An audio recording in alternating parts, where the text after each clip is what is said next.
Hey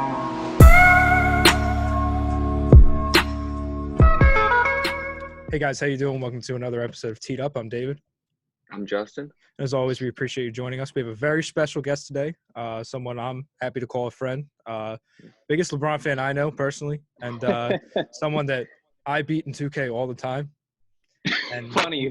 This is Corey Groves, also known as Corey the Laker fan, biggest LeBron fan. Corey, how you doing, man? I'm doing pretty good. How about you guys? How's Doing well. Quarantine? It's boring. It's Boring. boring. Very boring, especially without basketball. I feel you on that one. And dude, I got to tell you, just for you, because I know how you're a big LeBron fan, I brought up my favorite jersey in my collection, the Redeem Team Bron jersey. I had to pull it out just for you. I love that jersey, honestly. Thank you for doing that. Absolutely, man. It's a pleasure being on this podcast with you guys. You guys seem like good folks. Yeah, we appreciate you being on, man. So, for the people who don't know who Corey is, which I don't know how you don't, because this man is famous. Tell the people who you are. Okay, so Christmas Day, a little breakdown. I ended up getting to meet LeBron pre-game, and it was just a tremendous experience. I ended up getting to talk to the whole entire team that day, and yeah, just overall amazing experience. It wouldn't have been possible without the Nelk boys' help and Nat Bhatia, and as well as some of the Laker bench, like for instance Quinn Cook and Jared Dudley reached out to me. So yeah, I'm thankful for that. That's awesome, man. That's awesome. I mean, like, you did something that's not only on my bucket list, but like on, I would assume millions of kids, everyone's bucket list. What was that like when LeBron like kind of took out his hand and like you were right face to face with the king?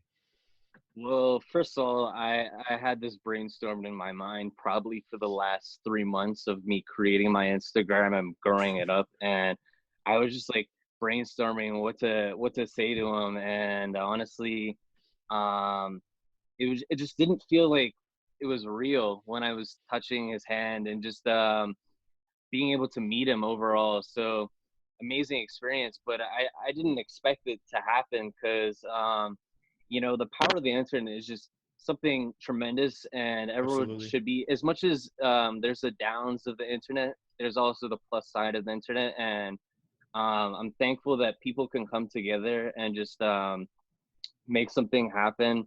For someone that of myself that I also still have cancer, and just for everyone to come together and make my dying wish happen, it meant a lot to me. So I'm just thankful for that. Yeah, definitely. And let me tell you something, man. Like when I heard your story, I saw it getting reposted. That touched me, as I'm sure it did a lot of people. Yeah. Well, your story was super inspirational, and I know you. We played 2K a lot. When I beat you in 2K by 30, I know you, man. Like, and we talk all the time. You always have a positive attitude, even when life kicks you down. You just always have us put a smile on your face from what I know of you. So I have a ton of respect for you, man, and appreciate it. Well, yeah, I just want to build on that though, but I feel like my outlook is just everyone. I feel like there's always someone that has it worse than myself. Even myself, I'm just humbled to this day that there's always someone that has it worse than myself. So I just want to pay it forward and just try to have that good attitude and try to be a role model to other people that might be down or might be in the same situation, or just to have a positive outlook on things, because there's too much negativity in this world. So being positive really has a good impact on things. Awesome, man. You're right. You're right on the money with that. Like, seriously. So what have you been doing during quarantine? Keeping yourself busy? Oh, I've been doing actually a lot. Honestly, I'm not one of those people that have been complaining about, oh, I'm bored, this and that. No, I've been busy. And honestly, and I'm gonna be honest with you guys, I haven't really noticed a difference other than the sports being canceled because when you're actually going to the hospital constantly, it's like eat, sleep, go to bed, and repeat. And it was kind of a boring lifestyle, and so I haven't really noticed a difference of like going outside because I wasn't really outside. It was more staying inside and sleeping. But now that I've been back to normal, it feels like. So I've been playing a lot of Xbox, kicking your ass in 2K. No, I never. Who said that? Uh, I don't think you have any proof. I have some proof on my Instagram. Watch, we're gonna have to play each other another time. Don't worry. Definitely. But yeah, I just been playing some 2K. I picked up Red Dead. I beat a Assassin's Creed Syndicate. Been playing a bunch of Assassin's Creed games. So also I've been painting. I've been doing some shoes. So yeah, hit me up if you guys want some custom shoes. Yeah, I've seen some of the shoes Yeah, you I made. saw your Man. work. Yeah, dude, yeah. It's impressive. I'm making this shoe for my mom's boyfriend. It's supposed to be like this raptor shoe. I'm not a fan, but hey, money's money. So Oh, yeah, man. but I've been up to that. Also, I been watching so many movies. It's not even funny. I watched The Lord of the Rings, and I've never watched that before. If you guys haven't watched that, just pick it up. It's literally 9 hours of fun, and it'll take up your time. And also, I'm reading the books as well. I don't read books, and I'm enjoying them, and I'm just surprised. I've picked up so many hobbies and stuff like that, and I feel like most people should try to find a hobby during this time because you don't want to be bored and complaining about you being bored or doing stupid decisions and going outside because you don't want to get fined because some people don't have the money right now. Yeah. What's like the situation in Toronto? Like, are they still on lockdown or what's going on with that? So things are slowly opening up, right? Like we had hardware stores open up like maybe a few weeks back. We're having some parks open up. Gyms are getting open up, but it's like you have to stay 2 meters apart from each other, and you have to always wipe down machines. Things are starting to seem like it's getting better. Hopefully, sports gets back because honestly, Yeah. I'm dying. I am really, really hoping that sports get back because I want LeBron to win his fourth ring. Which he Like, will. Which he will. He will. He won't. Yes, he will. No. Yes, No. he will. Don't listen No, to he this will guy. not. Don't listen to No, this he guy. will not. He proved it. He proved it last time before the games got shut down. He went back to back against the Bucks and the Clippers. He's just proving that he's going to win the ring this year. He's led his team to the first in the West, right? Just all things that are proving that he's going to win the ring. Yeah, exactly. And this is what I've been trying to get through his head, and he does not listen. I'm not sold on it. I think they have a good chance, but I'm not sold yet. But like, how, dude? He's 35, and he's like arguably the best They just player in the league. they don't have the depth. I don't like the whole roster build. I think outside of AD and outside of LeBron, they're a little weak there compared to like a team like the Clippers. They have Kawhi and PG, and then they have other players there. Like you have Lou Williams, you can count on to drop 20 off the bench. Like the Lakers don't have that. That's the only thing I'm worried about. You got to think about though, that our bench also has more height than you guys. You guys have I think it's like a 6'8" center. We have 7-foot centers. When it comes down to the playoffs, it's slowed down. We have a 6'9" point guard, right? And you guys have what is it? Patrick Beverley's like a 6'2".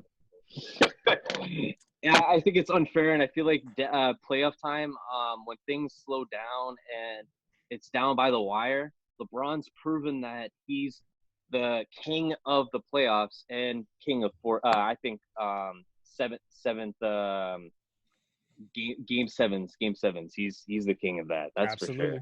for sure. I think they'll go 7 games with the Clippers. I'll give you that. It'll be a very good series. They'll go 7 games Western Conference Finals for sure. That's my bet. Yeah, and then whoever wins that will win the championship. Yeah, no, I think no one in the East is gonna win, and I'm just being very blunt that the Bucks are doing amazing this year. They're doing record-breaking things. Giannis is playing like the least amount of minutes in his career almost, and he's just doing amazing things. He's almost averaging 30 points if he's not averaging 30 points. He's in the defensive player of the year talks, and even the MVP talks. But the thing is, LeBron's still in the discussion for that, and he's 35 years old. So Fine wine. Fine yeah. wine. So, yeah, that's what we kind of wanted to talk to you about. You know, you being a big LeBron fan and me being a LeBron fan as well. Where do you think he's the best player in the league right now? Yeah, No question.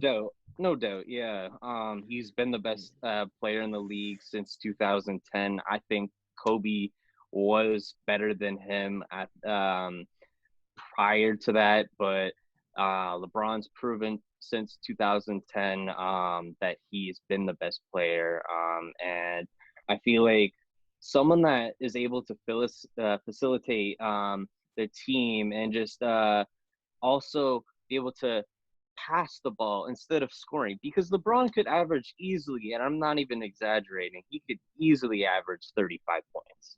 Easily. Absolutely. If he decided to not pass, he could easily average 35 points. But that's not LeBron's game. He wants to pass, and that's just what makes LeBron special other than other players. Exactly. You think he's better than Kawhi? I think he is, because Kawhi, as much as there's a little hype about him because of last year, right? Him winning the championship. They shouldn't have won that championship last year. And I feel like because LeBron missed the playoffs, everyone wants to pick the next best player. And unfortunately, the King's back, and he actually has a better team than last year. Last year, he was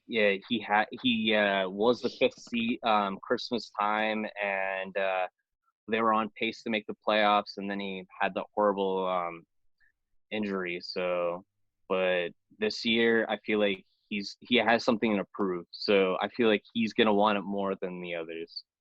Time for the King. All right. I don't disagree with that. I think Kawhi's defense though has to put him ahead. Like, I think he's 1, but then LeBron's like 1B, just because he doesn't have the defensive intensity that Kawhi has. Like, I all totally around get that. player, like the all around player, the all around build, I think it has to go to Kawhi. But when it comes to offensive game, LeBron's definitely better. He can do more with the ball. Everyone wants to criticize LeBron's defense, but it actually has been really good this year. And everyone wants to criticize it, but he's had actually a lot of deflections in a lot of his games. I've seen him hustle and get a lot of blocks this season. And I feel like as much as the defensive end, obviously he's 35 years old. You have to pick and choose where you want to excel at, and I feel like it's a smart decision to not play as much good defense as he can, because he also has a defensive player of the year, my preference, Anthony Davis, that can actually help him in that lackluster defense. So yeah. We gotta have you on the show. I agree with that. I mean, he doesn't at his age. He doesn't have to play great defense. I mean, he's supposed to be if he's dominating like he is on the offensive end. He needs breaks, especially if he's going to be playing 40 minutes a night here in the playoffs. So he has to pick and choose when he plays defense. But a younger player like Kawhi, he can kind of give it his all. He can give 110% for that 42 minutes, 48 minutes. Like, he can just give more, I feel like, on that. So that's why I think I'd have to give him the edge over LeBron's just slightly when it comes to best player in the league right now. Yeah, and one thing that I think, personally, it doesn't matter, what order you put them in. As long as you have Giannis, Kawhi, and LeBron as your top 3 players in the league, nine times out of 10, I'll agree with whatever order you put them in. So that's my opinion. I think whether you choose between Giannis, Kawhi, or LeBron, you're right, honestly. You can definitely make a case for any of them. Absolutely. So we were also going to ask you, where do you think he ranks all time? We had this Last Dance documentary that kind of brought out the Jordan supporters, the old heads kind of brought him out, kind of People are kind of standing Jordan right now. I'm not for it. I mean, I respect Jordan, but I want to know what you think. Where do you think LeBron ranks? Well, I'm actually a really big LeBron fan, as you already know. But and now this might be a shocker, but I'm actually gonna rank LeBron second of all time. I feel like Smart if he wins this championship this year, I feel like that will define him as if he wins maybe two more or one, I feel like that will define him as the best player of all time. But see, there's a difference. Jordan had the best stretch of his career. LeBron, in a sense, has because no one wants to remember.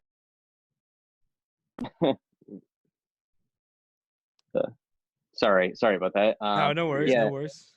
yeah, no. Jordan had the best peak of his time, but LeBron stretched his career.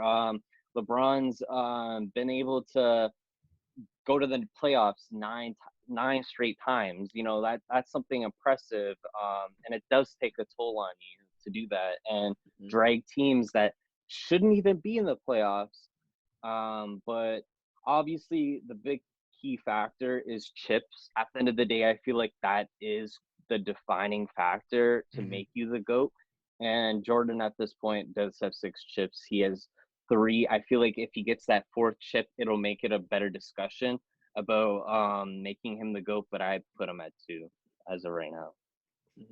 I agree with that. I think I kind of have the same philosophy when it comes to that. I think LeBron can end up passing Jordan, but right now you can't put him at 1. I think he has to be 2 for now, just because the way he beats Jordan is by outlasting him. He needs to go into his 20th season and playing like productive basketball.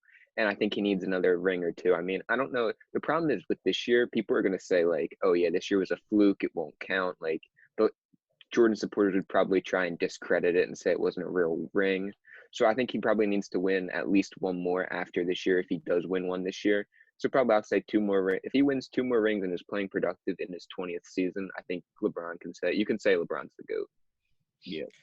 One thing I'm looking forward to, and I think it'll happen, is when LeBron James Jr. gets drafted. Like, I truly believe that he will play either against his son or with his son. I probably against, because I doubt that the Lakers will have a lottery pick anytime soon. But yeah, that's one thing I'm looking forward to. Do you think that he's going to stay on the Lakers? Because honestly, I feel like his player option, depending on the team construction, he might leave, and I don't know where, but I don't think he'll stay. Dude, I don't know. I mean, you know, he's at the end, towards the end of his career.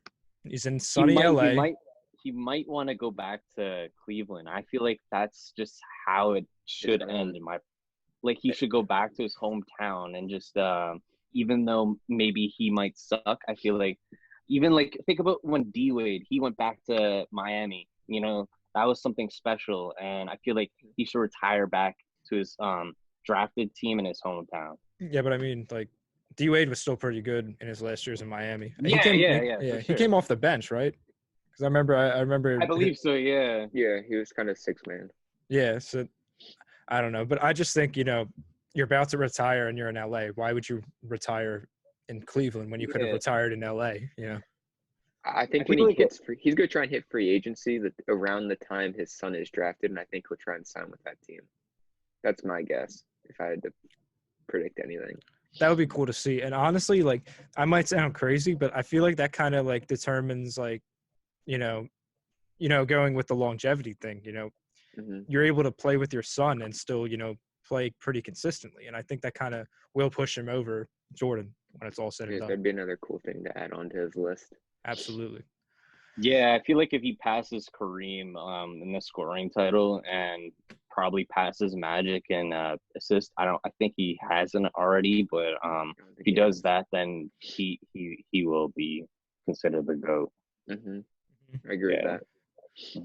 We gotta have you on the show like every day so I can defend LeBron. Like, seriously, this guy, like, I plug LeBron, I got the king, you know, and I got Jordan up there, so I'm not like a huge like Bron stan, but like I got Jordan up there, so we're good. I have respect for Jordan, but honestly, if it comes down to it, he did have Scottie, and I feel like, and he also did have like some very good key pieces, and these guys are Hall of Famers, so I I feel like his team was very good, and his finals wasn't.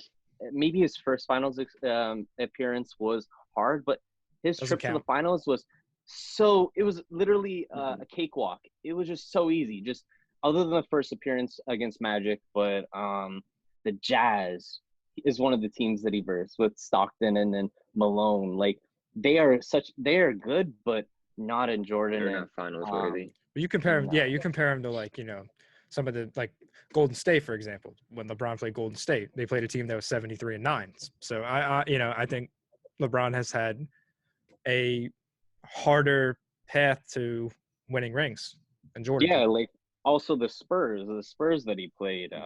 Spurs dynasty. Yeah. Tony Parker, Yeah. Timmy D, Kawhi, Yeah, young Kawhi.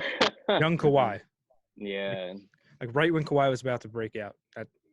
Well, he didn't really have an offensive game at that point of time, but he was very key on defense, that's for sure.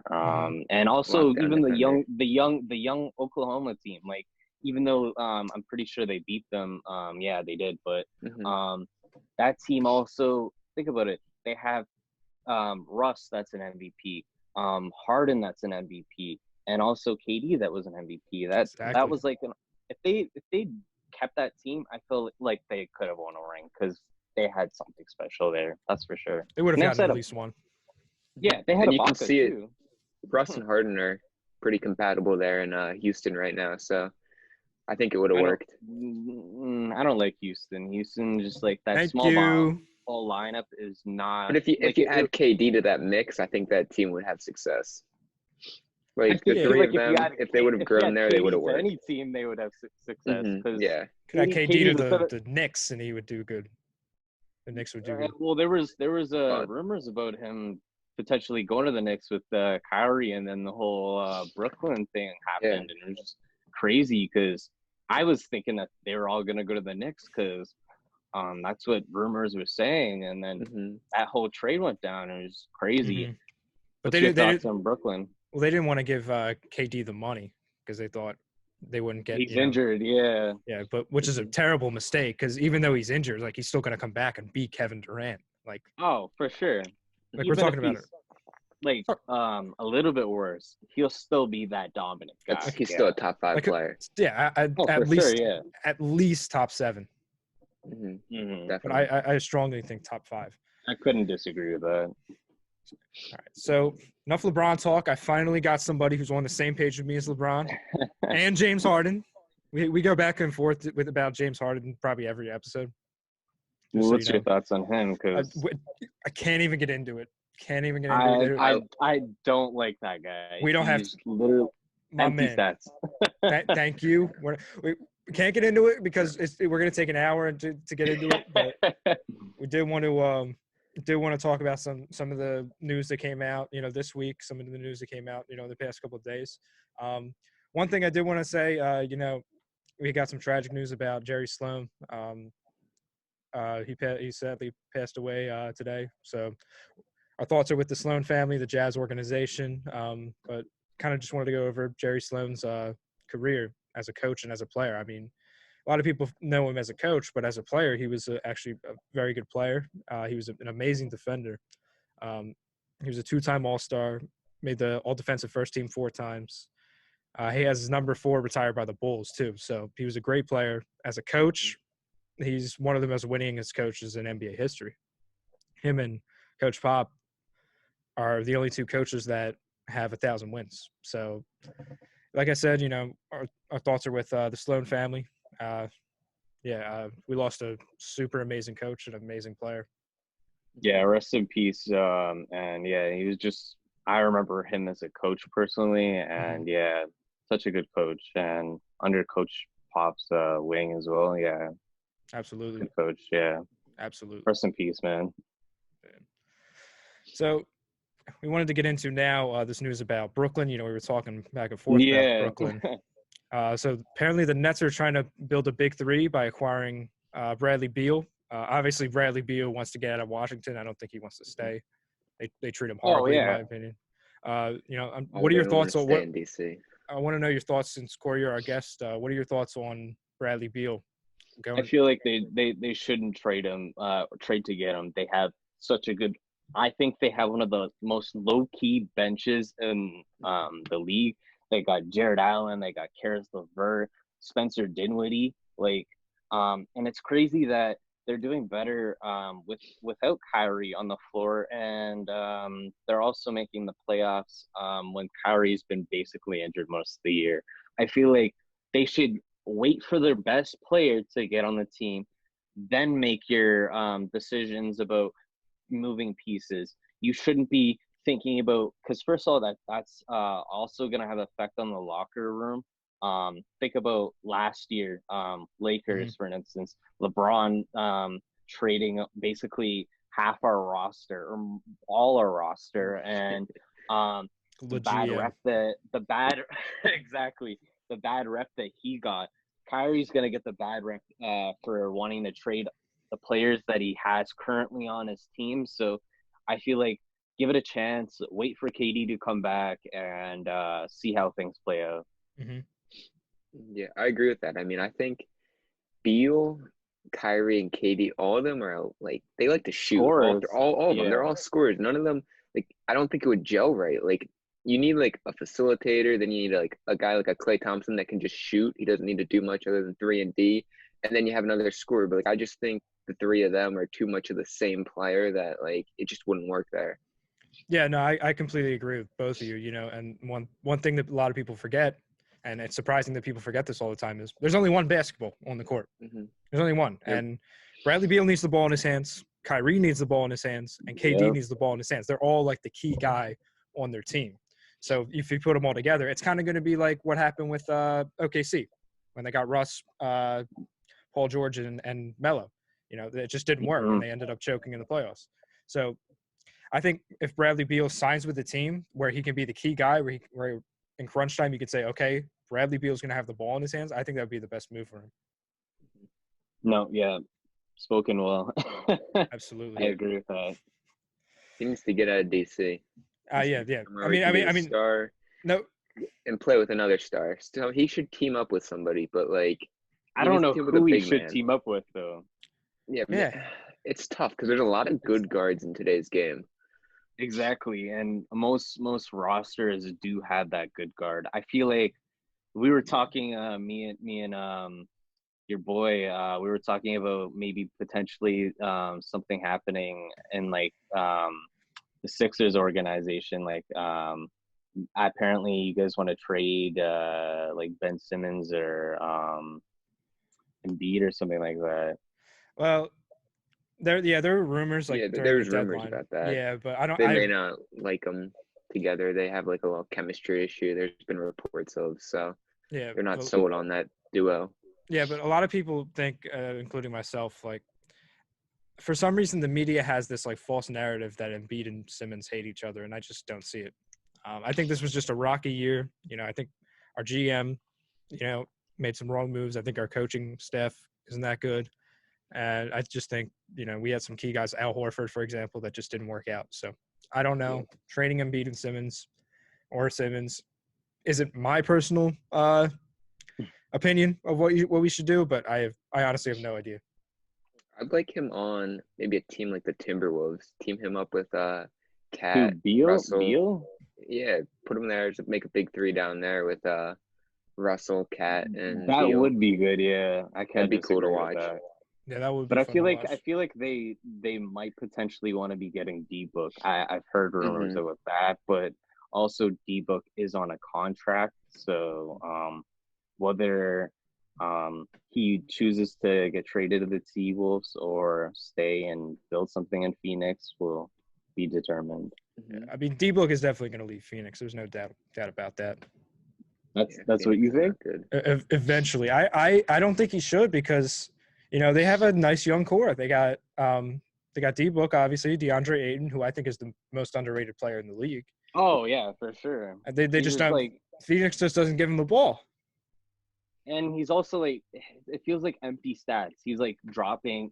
He was like doing so good for his rookie season, and it was just all for nothing because he was on a shit team. So yeah, absolutely, definitely. Absolutely. So Our last topic for today, we always have like some sort of debate. We're going to talk about six mans today. So I'm wondering, Corey, in your opinion, who is the greatest six man of all time? I'm gonna go with Ginobili. Ginobili, just overall, what he did for that Spurs organization. He sacrificed being on the bench instead of being a starter. And think about how many rings him and Tony Parker and the rest of the organization won with him. He was a key piece in their wins, and I just feel like super underrated.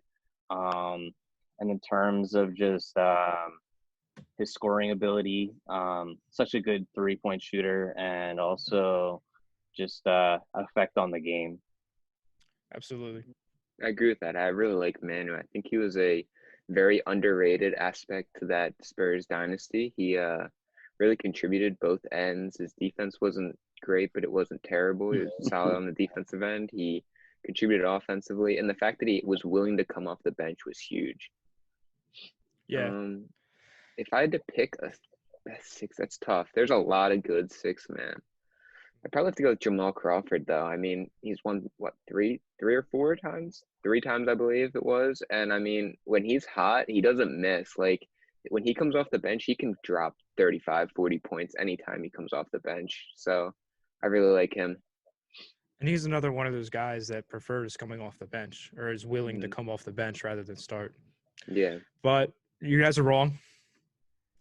I'm going to go into the archives, all right? I'm going to go old school. Well, not that old school. It's the 80s, but 30 years. That's 40 years, 30, 40 years. That's kind of old school. The greatest six man in NBA history is Michael Cooper from the Los Angeles Lakers. He was on the Showtime Lakers. He was an amazing player. Even with coming off the bench, he won a Defensive Player of the Year award in 1987. He was an 8-time All-Defensive Team player. And he helped the Lakers win 5 rings with the Lake Show. And not only that, Larry Bird called him the best defender he's ever played.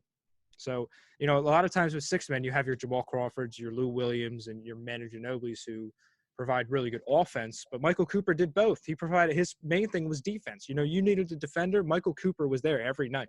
So I got to give it to Michael Cooper as the greatest six man of all time.